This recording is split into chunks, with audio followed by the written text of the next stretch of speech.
What is good, ladies and gentlemen of YouTube? What is good, ladies and gentlemen of Facebook?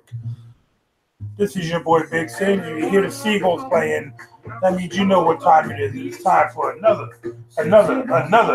Ovatyme Sports Talk.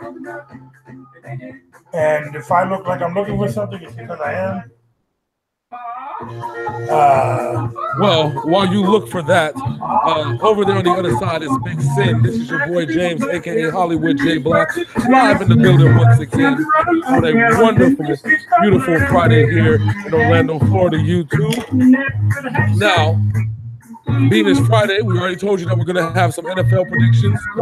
That's going to be later on. There's going to be a couple of last topics that we speak about. But let's not waste any time. First, I'm going to say hi to all my people on Facebook that are watching. That are watching now and eventually be watching. So, without further ado, let's get straight to the topics. The first topic on deck is we're going to have some the NBA rundown, as we always do around this time. So, all right, buddy, go ahead and lay that one out for the people.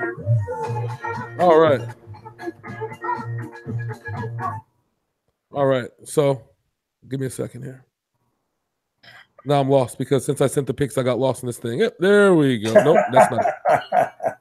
That's not it at all. That's the opposite of it. There we go. Hold on.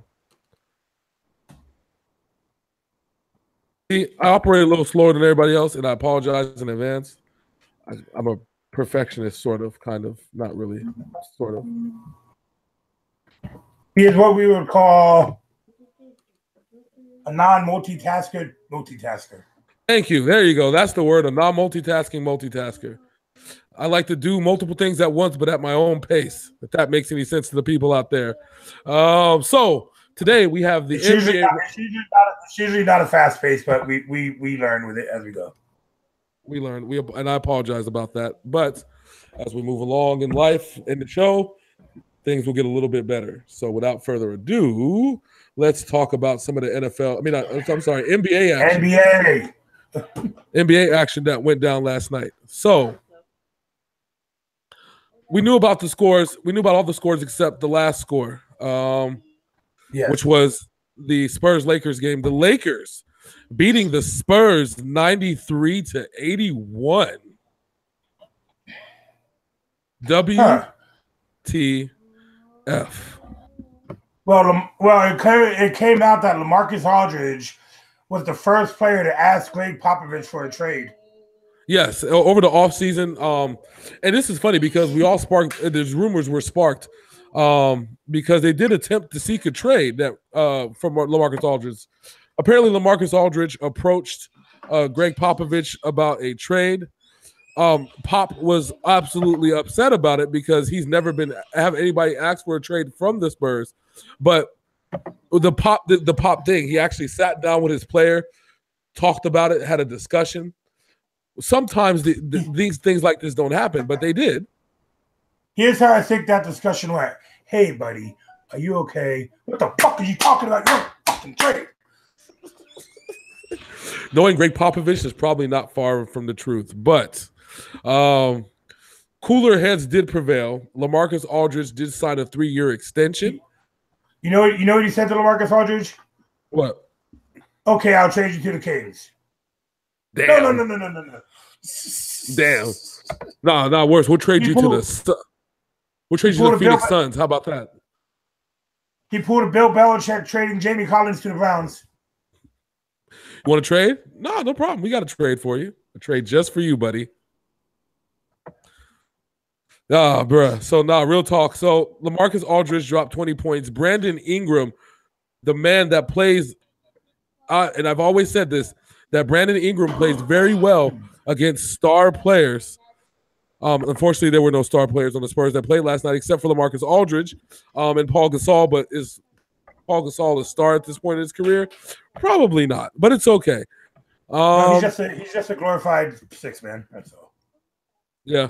So let's look at it. What the stats break down. LaMarcus Aldridge dropped 20. DeJounte Murray, I don't even know what the hell a DeJounte Murray is. He dropped 14. Forbes dropped 18 points. Paul Gasol had 9 points and 12 rebounds. That tells you everything that you need to know. Why did LaMarcus Aldridge only have 5 rebounds and he's the power forward and Gasol Yeah. Anyway, so remember those days that Paul Gasol used to drop like 20 and 10 on or 20 and 8 or 20 and 7 on the average? Yeah, but then he played with Kobe and that was all over. Yeah, that's probably true. So the Lakers, on the other hand, Julius Randle played 18 minutes and did nothing. He went 0 from 6, did no 3-pointers, no free throws. Oh, he did have 6 rebounds though, so that's interesting. Lonzo Ball is out there Lonzo balling. He had a double-double, dropping 18 and 10. Kentavious Caldwell off of probation, dropping 10 points on 4-10 shooting. You know what the fucked up is about that whole situation right there? Yes. If he wanted to play out of state, the courts were just like, I'm sorry, but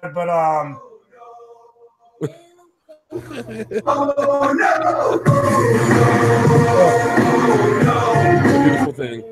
It's a beautiful thing. Larry Nance dropped 14 with 10 rebounds. He went 14 and 10. Yes, Larry Nance Jr., not senior.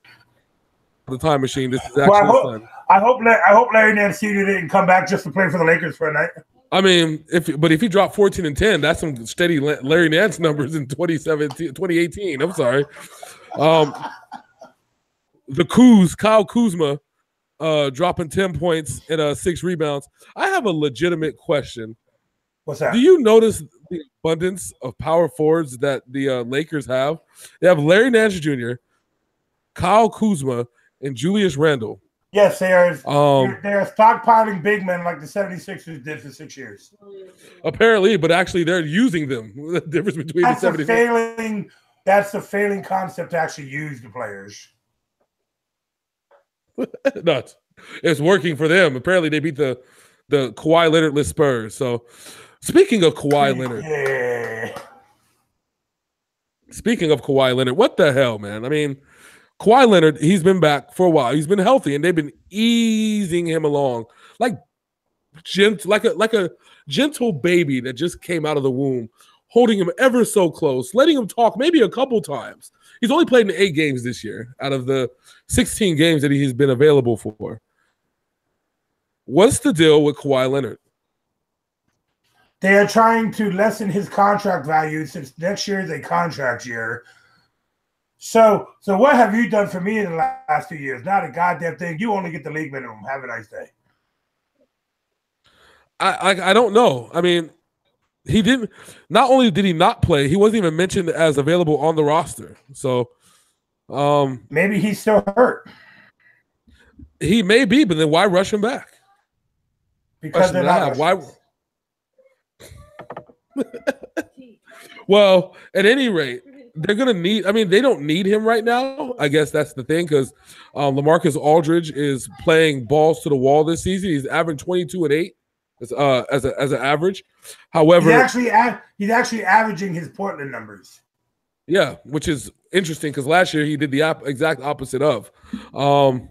But I think with the role that Paul Gasol has taken on as the center, main center. Versus when he was in the Lakers, when Paul Gasol was the power forward and Andrew Bynum was the center. I think they found their niche. They're going to be still in a good spot to win the playoffs. It's still going to be, it's still going to be Spurs. Spurs Warriors at the end of all this when this is all said and done. I'm making a bold prediction right now. The Spurs will not make it past the Minnesota Timberwolves. Well, that's the thing though. They might not have to make it past the Minnesota Timberwolves. They might have to make it past the Rockets. Which is I don't know. Remember, James Harden will choke. Don't worry about it. Yeah, I was gonna say that's what we had last year. Is James Harden gonna push the stigma aside? Is he gonna make it, or is he just gonna be that dude that continuously fails over and over and over and over again? I don't know. That's what the end. We only have one NHL game to update, so if you can pull up that score real quick, it was the Tampa Bay Lightning was getting mollywopped up in the third yesterday. Hold on, real quick. Oh, we forgot to talk about the Clippers real quick. Sorry, Clippers beating the Kings, 121-115. when I last checked, Lou Williams was in the middle of dropping 20-some points. He ended up the night with 30 points. This tells you how bad the Kings are. You want to know how bad the Kings are? Bogdanovich was their leading scorer with 22 points. That sounds like a hockey name, so fuck that guy. Bogdan, a former Brooklyn Net, by the way. We call him Boggy for obvious reasons, or probably not obvious reasons. But yes, so the Clippers beat the Kings by 6 points. Oh, let me get a full box score for you because there was a Blake Griffin signing last night. Blake Griffin dropped 18 and 12. He had a double-double. Look at you, big bad Blake, back at it again. Lou Williams, of course, dropped 30. Some dude named T. Wallace, I don't even know who T. Wallace is. He dropped 8. Oh, some dude named Harrell dropped 25 points off the bench. Look at that. Wes Johnson dropped 13. Did you know that Willis Reed's son is in the NBA? Willie Reed? No. Yeah, well, he's on the Clippers. So remember how you said Zach Randolph wasn't relevant? Well, he was relevant last night, dropping 16 and 7. He did have an assist, the steal, but no blocks. Did you really call a 16-point game relevant? When you're the best, when you're the best player on the Sacramento Kings, you better be averaging 25 plus. Okay. Well, here's the funny part about that whole thing. So they drafted a young center named Willie Cauley-Stein 2 years ago. I remember because I used him a lot in fantasy. Zach Randolph has outplayed Willie Cauley-Stein this year. I sure the fuck hope so. Well, I mean, you would think, though, the young man with the legs should be running around. You think this will be a thunder and lightning scenario. This has been nothing but thunder and suck ass. That's what it's been. So it's thunder and Hoover doodle super stupid say remover. You know? Pretty much. George Hill from Hawaiian Sophie fame, former Spur, Pacer, and something else, dropped 21 points last night. Garrett Temple, who was a fantasy darling, I know a lot of people picked him on FanDuel and DraftKings last night because he was starting at the shooting guard. Guess what he did? Nada. 0 for 2. No points. Sorry. The other Skal Labissiere, the non-hockey Skal Labissiere, had 8 points last night. Kostakufis had 14 points. I like saying that name, Kostakufis. And Buddy Hield from Oklahoma Sophie fame, fake little whatever, had 14 points last night. All in all, there was no Vince Carter sighting last night in Sacramento. So isn't he hurt? Boo. No, he plays when they feel like playing him. That's just how the whole Vince Carter thing goes. So when he does play, the messed up part about it is when he does play, the last time he played, him and Zach Randolph put a beat down on the team that they played against. Well, you want to know what the most important and the most exciting part about a Kings game is? What? Peter, have you seen this tuition bill? This right here. Academy is charging us $30,000. Well, it looks like we're all going to have to take second jobs. Hold on. I guess I'll see if I can get my old gig back selling butt scratchers at the ballpark. Butt scratcher! Butt scratcher! Here's your butt scratcher here! Butt scratcher! You're wrong. You're wrong. I want to say for all my Bay Area peoples, Big Sin is wrong. He is not right. He's funny, but it's not right. Asshole. Anyways. Okay, over on to the one game in the NHL that wasn't final when we did the show last night. We had we're getting mollywopped when I seen it last. How bad was it? How bad did it end up? 1 second, real quick.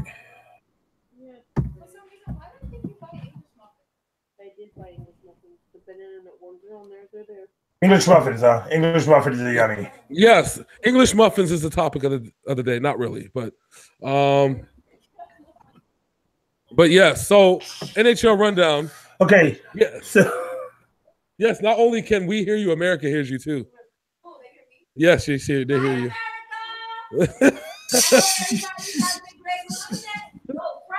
She's like, America, we love you. Right.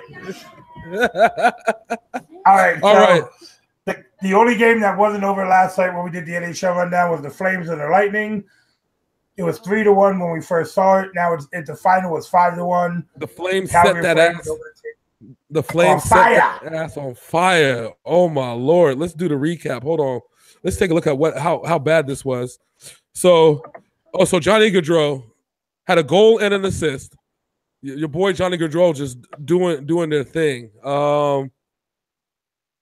So Mike Smith, the goalie, had 33 saves, stomping out the Tampa Bay Lightning. It was a horrible day for Tampa, which is usually par for the course. Anyways, how is it par for the course when they are the #1 team in the NHL?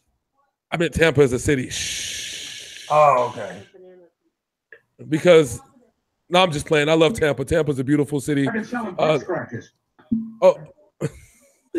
Yes, that's exactly what happened as the game got to 3-1. Just start selling butt scratchers, ladies and gentlemen. Oh, oddly enough, which is going to lead into our next topic, when we're going to talk about some NFL news. The schedules have schedules have sort of came out a few days ago. Well, they cut the NFL has cut their London games from 4 to 3. Yes, which next year, the behest of ESPN, because they apparently want us to go global, want the NFL to go global. But I did find out there's going to be a 49ers game in Tampa this season. It's going to be lit, sir. It's going to be lit. It's going to be lit, sir. It's going to be lit. Oh, I'm hyped up and excited. There's somebody that's got a booker that's hooking up tickets to the Tampa Bay game. I'm so excited to possibly go to a San Francisco 49ers game for the first time in a long ass motherfucking time. So there's that. But the main news of the hour is the report by ESPN stating that Le'Veon Bell will perhaps be sitting out the 2018 season or retiring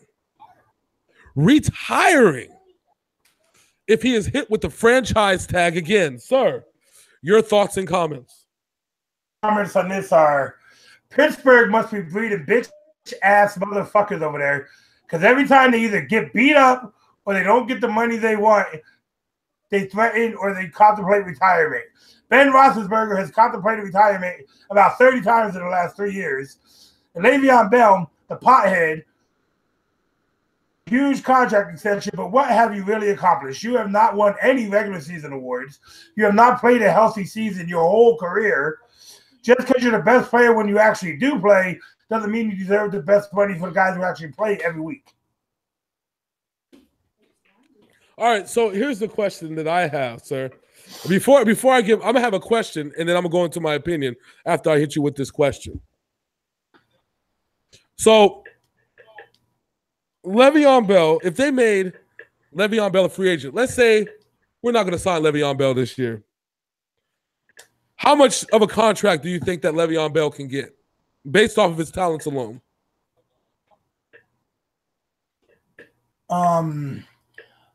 I honestly think he is worth at least. What can okay, man, that is a hard thing to talk about because he's never really been healthy an entire season. And it's always this thing with him really annoys me with him, right? Is this is all I usually hear.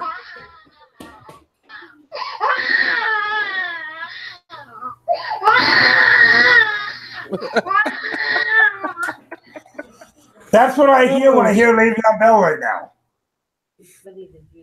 Well, it's and even his quarterback is even more.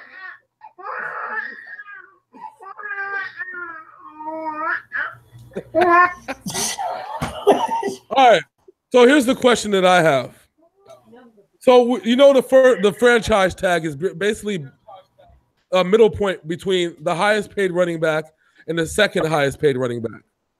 So yes, the franchise tag for him would probably be his worth for one season in the NFL.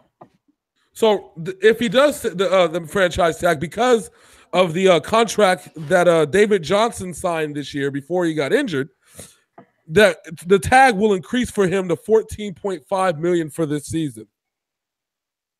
So and I'd be okay, with that, and he should be too, because then after the season, he can go to the NFC where he might actually make it to the Super Bowl. Well, here's the problem with the franchise tags now.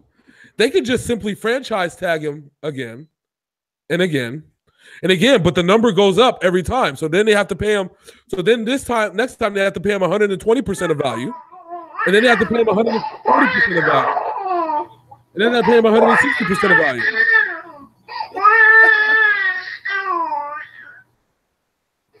Is it fiscal? Well, here's two things.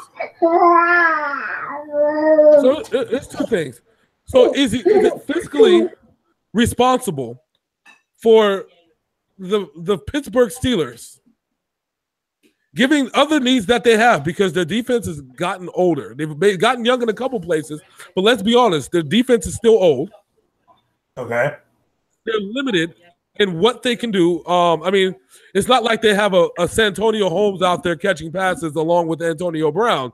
Not like they have a Hines Ward out there either. They have two okay receivers, but nobody that you can say is second to Antonio Brown. They wouldn't even be receivers that'll be starters in New England. Am I right? Oh, you're right. You absolutely right. So, with that said, is it fiscally responsible for the Pittsburgh Steelers to pay this man almost $15 million when they can't agree that they want him there long term? Also, given the fact that they have a high possibility, a high possibility of picking up a running back in the draft because of how running backs are looked upon in the college and in the NFL. I would honestly give him the money for next year. If he stays healthy next year and puts up the stats that he is capable of putting up, then you give him a long-term deal. But not until he actually plays a full year. You know what I would do? You know what I would do if I was the Pittsburgh Steelers? What's that? The Browns have a number 4 draft pick. And they don't have a running back. I would trade Le'Veon Bell for that 4th pick in a sign-and trade. You sign Le'Veon Bell to the contract that he wants, trade him to Cleveland because they do have the cap space for the 4th round pick. That is exactly what I would do. Okay, here's a flaw in that logic, my friend. And that is, one, do you really want to trade Le'Veon Bell within the division? Kirk Cousins has now come out and said since he's not going to San Francisco, so it seems, he will go to Cleveland. Do you really want Kirk Cousins and Le'Veon Bell receiving core, a returning Joe Thomas and a decent defense in Cleveland? Goes down? You want my actual honest answer to that question? Yeah. The Pittsburgh Steelers beat the Cleveland Browns with their 2nd and 3rd stringers. Their coach hasn't changed. Their offensive coordination hasn't changed. Nothing has changed in Cleveland except the fact that they're just a tad bit more motivated, which really isn't saying much at all. So I don't think it matters even if they had the entire Pittsburgh Steelers offense and the entire Pittsburgh Steelers defense. They're still not going to beat the Pittsburgh Steelers. Hugh Jackson's still going to get fired next year. It's going to be a clusterfuck, and the Browns might just go another 0-16, which means that Hugh Jackson's record for 3 years of football coaching will be 1-47. So, okay. So, with the end of this NFL rundown right here, this is all I hear coming out of Pittsburgh right now. Leaving your dog with someone else. Yes, leaving your dog with someone else could be scary.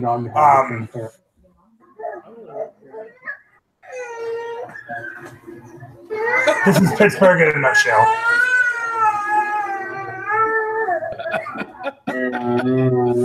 Savagery, sir. Savagery.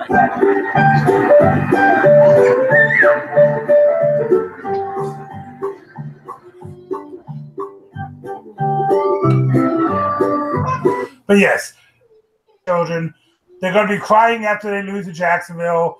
They're going to be crying after this. Big Ben's going to be like, I think I'm going to retire. And maybe I can rape some more people after I do that.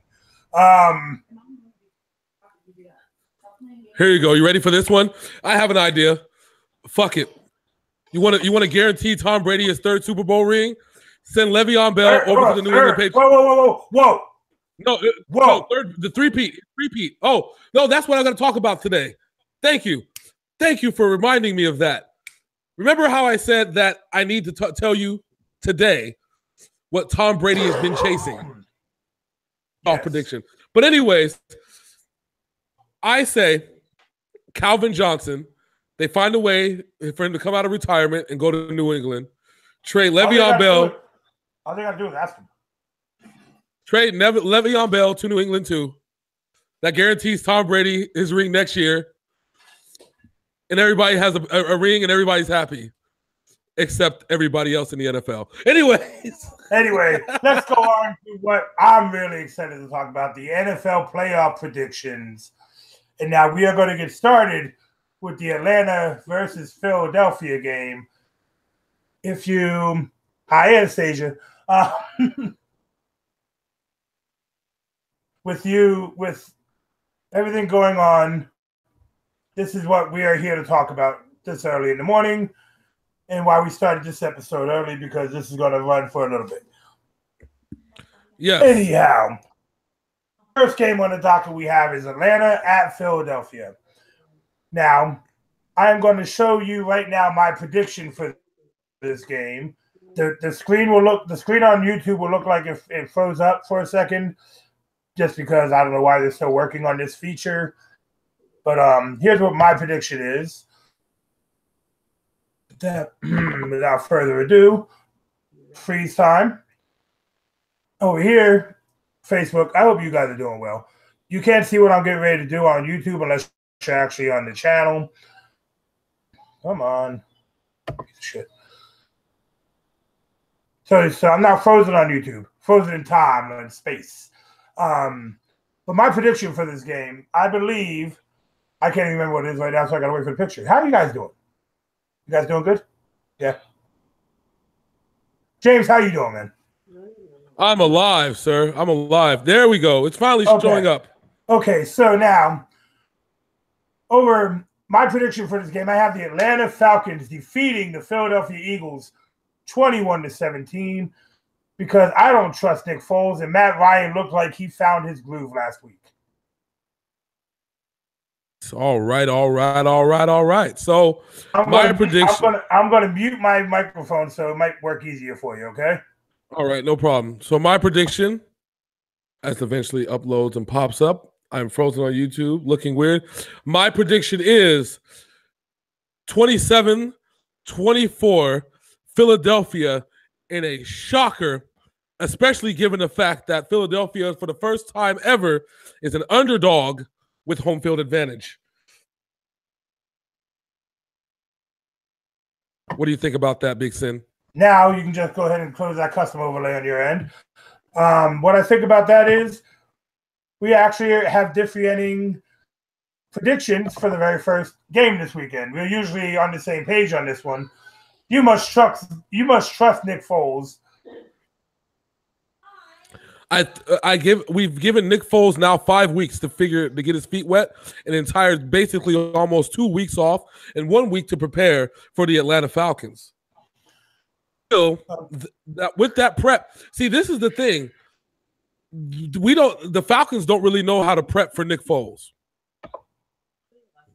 The Eagles, however, know how to prep for Matt Ryan. There is plenty of game film on Nick Foles, because remember, he wasn't a starting quarterback for like 2 years. Yes, under Andy Reid, not under Doug Peterson. Same offensive coordinator. Yes, but a different mindset. I mean, it's a little bit different. It would be like, it's like comparing Tom Brady, with the difference being under Josh McDaniels versus what was the dude named Charlie Weiss? Yeah. Yes, 2 different Tom Brady's, right? But he won 3 Super Bowls under Weiss and only 2 under McDaniels. Well, number 3's coming. Yes, it is.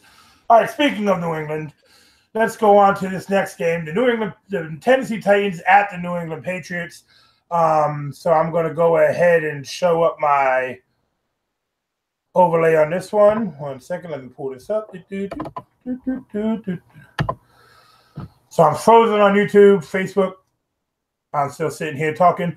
So I have the New England Patriots defeating the Tennessee Titans 35-10.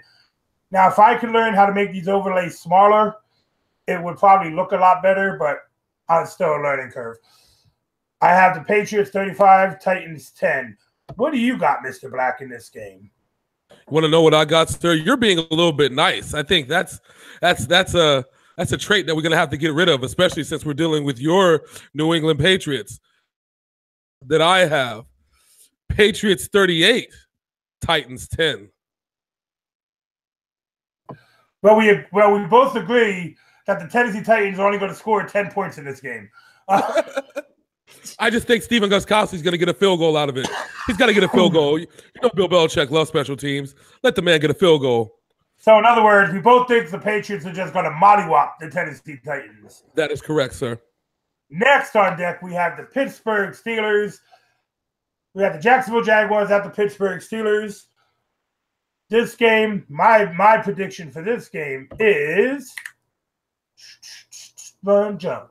I could be a backpack. The Jacksonville Jaguars 21, the Pittsburgh Steelers 14. Jacksonville Jaguars are heading to New England in the AFC Championship game. What do you got, Mr. Black?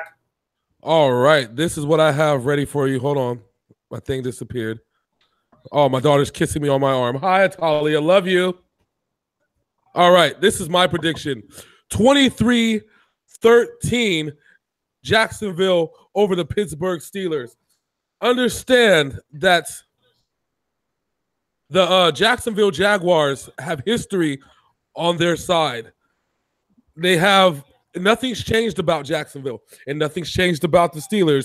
Will they find a way to overcome? We'll see, but I doubt it. I think that Jacksonville has got this thing squared away.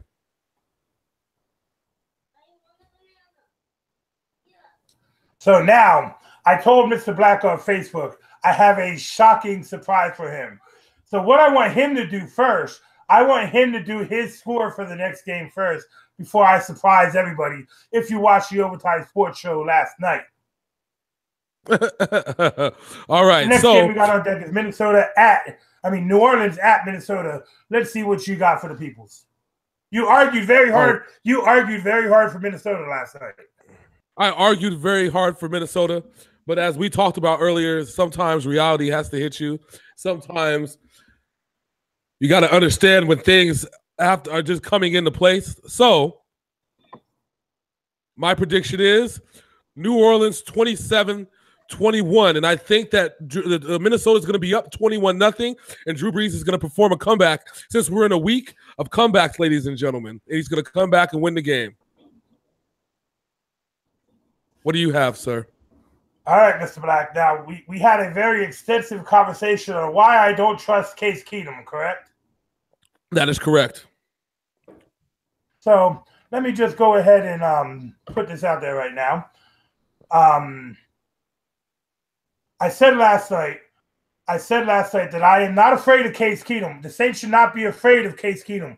They should be afraid of the Minnesota Vikings defense and their weapons.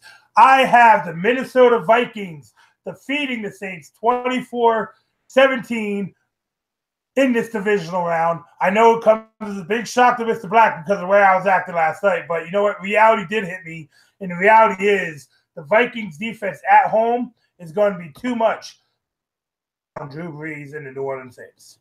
So I have a question, sir. Did Joe Jones pay you off? That's a question that I have. I want to check your bank accounts. We need to see the deposits. I need some verification. Who got to you, sir? Who got to you?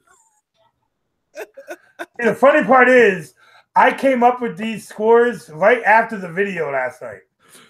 Did I convince you that well? No, I went back and I was looking at Minnesota Vikings highlights from 2017. Okay. And I realized these motherfuckers are straight legit. They are a legit threat to become the first NFL team to host a Super Bowl this year. Which would be extremely interesting. However,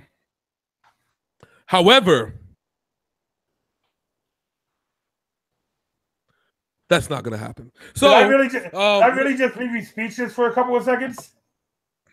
Almost.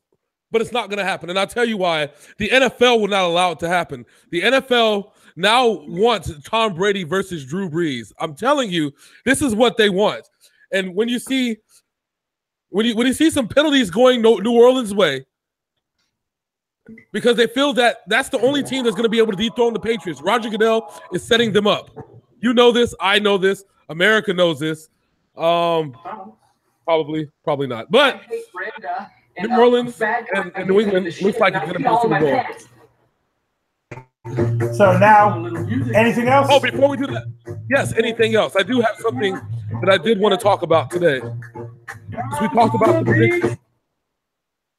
So, remember how I said that Tom Brady was searching for something? What is Tom Brady doing? What does Tom Brady want? Why is Tom Brady still doing his thing in the NFL? Why is he still wants to play until he's 40-something years old? There's only one thing and one thing only that Tom Brady can accomplish that no other quarterback, no other franchise in the modern NFL history has done. What's that? Do you know? The three-peat. Team that has come extremely close to that three-peat, and that was the San Francisco 49ers.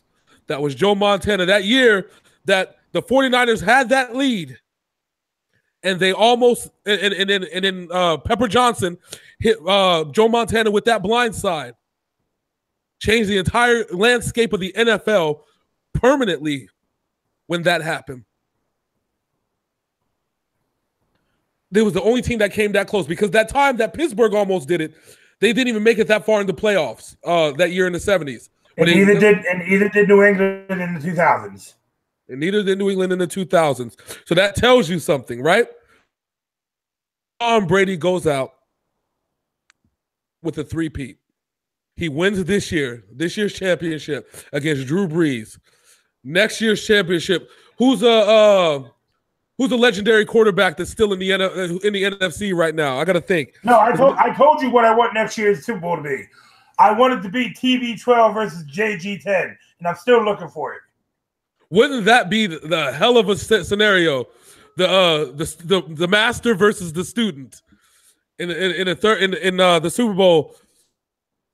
That three-peat. There hasn't been a team that has successfully won 2 Super Bowls and gone on to play in the third one at all. That is something else that has not happened. Think about that for a second. But okay, you know what else would be the perfect scenario if this is what the scenario you think Tom Brady wants? Who I think that third and final championship would be against? Who? The one team in the Super Bowl he's never beaten that he's lost twice to. The New York Giants. The New York Football Giants. Wouldn't that be something? The team he lost twice to on miraculous catches. Yeah. Imagine that. He closes out his career with a win in the Super Bowl against the Giants. But I'm telling you, he's going for the three-peat. This is what he wants. I've been sitting here and I've been looking at this motivation. I'm like, this man has accomplished everything that you could possibly think that he could accomplish. But then I realize to myself and I look and I say, he hasn't. He hasn't accomplished everything. That's the one thing that if he achieves, I believe in my heart of hearts, not only will he retire, but he will hold on to that for the remainder of his for anybody else's NFL career, because I don't think there's another team out there, given the competitive landscape of the NFL, that's going to be able to match a three-peat of Super Bowls. Being said, let's go ahead and fire off the Seagulls. What